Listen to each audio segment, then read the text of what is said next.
আসার পরে এই জায়গায় রাস্তার মাথায় ও আর আমি একসাথে আসতেছি, এর মধ্যেই মহিলা আর কয়েকটা ছেলে একজনটা ধাওয়ানি মারছে, সে 27-60 গায়ে দেওয়া ধাওয়ানি দেওয়ানে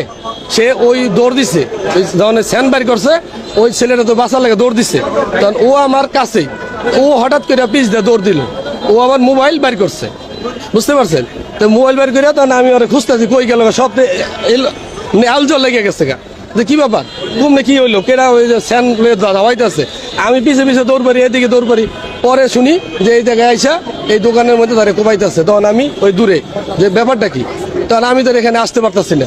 তখন আমি সাথে সাথে পুলিশের গাড়ি এখানে থাকে, আমি পুলিশের জন্য খোঁজ করতে যাই, না পাইয়া আমি সাথে সাথে বাসন থানার ওসিকে আমি ফোন করি, ফোন করার পরে সে বলছে যে আমি টিম পাঠাচ্ছি, এইটুকুই জানা, পরে তো সে ধইলা পড়ে যায়। মানে এই ভাই আমি দেখছি, আমি চা বানাইতেছি, পরে ওই ভাইয়াটা দৌড় দিয়ে দোকানে ঢুকছে, আর 5 জন ব্যক্তি রান্দাও চাপাতি আর ওই চুরি নিয়া মানে ওইখানে 2-3টা কূপ দিছে, কূপ দেওয়ার পরে যে আমি বলছি এই ভাই আস্তে আস্তে ভাই মাফ করে দেন, যারা হয়েছে না হয়েছে, পারম মাথার চোদ আমার কইতেছে মাথার চোদ একটা কূপ মারবো, কূপ মাইরে একেবারে গাড় ফালাই দেবো, পরে আমি আমার মতন মানে ভয় পাইয়া আমি মনে করি নিচে মানে থমকাই গেছি আর কি। পরে কি হয়েছে ভাই আমি আর মনে করেন যে আমি আর 5 মিনিট পর্যন্ত গেলে ওই হয়নি গেলে মানে বসে আসলাম, মানে পরে কি হয়েছে আমি আর কিছু কই যেতাম না বড় ভাই। বিষয়টা কিভাবে নিব ভাই, আসলে আমরা দেখিও পুরো আতঙ্কের ভিতরে আছি, যেমন একটা ঘটনা এইভাবে চৌরাস্তার ভিতরে ঘটছে, কারণ সাধারণ মানুষের চলাফেরা করতে আতঙ্কের ভিতরে থাকে, যেমন সে নাকি পেশাগত একজন সাংবাদিক, সে ওই দিকে থেকে দৌড়ে আসছে আত্মরক্ষার জন্য, এখানে আইসে, এখানেও তার রেহাই পাইল না, শেষ পর্যন্ত তারা খুনেরা তাদের খুন কইরা চলে গেছে। আসলে এরা তো সঠিক তদন্ত কইরা যারা এটার সাথে জড়িত ছিল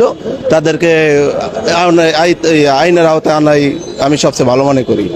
দেশের পরিস্থিতি তো খুব খারাপই, এই চৌরাস্তা মোড়ে এত মানুষের মাঝে যদি কুবাইত হয়ে যায়, তাহলে মানুষের তো জীবনের কোনো নিরাপত্তা নাই,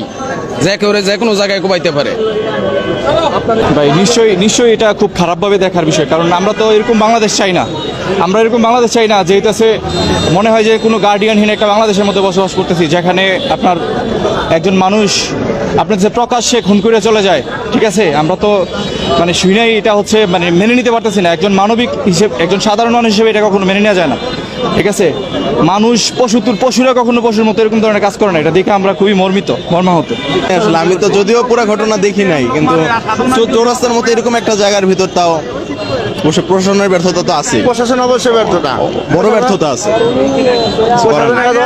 তাও জিনিসটা এমন না যে কয়েক সেকেন্ডে করছে, জিনিসটা মিনিমাম তো কয়েক মিনিট কোপানো লাগছে, মানুষজনই বলতেছে যে একদম মৃত্যুর নিরাপত্তা, একদম নিরাপত্তা চাই।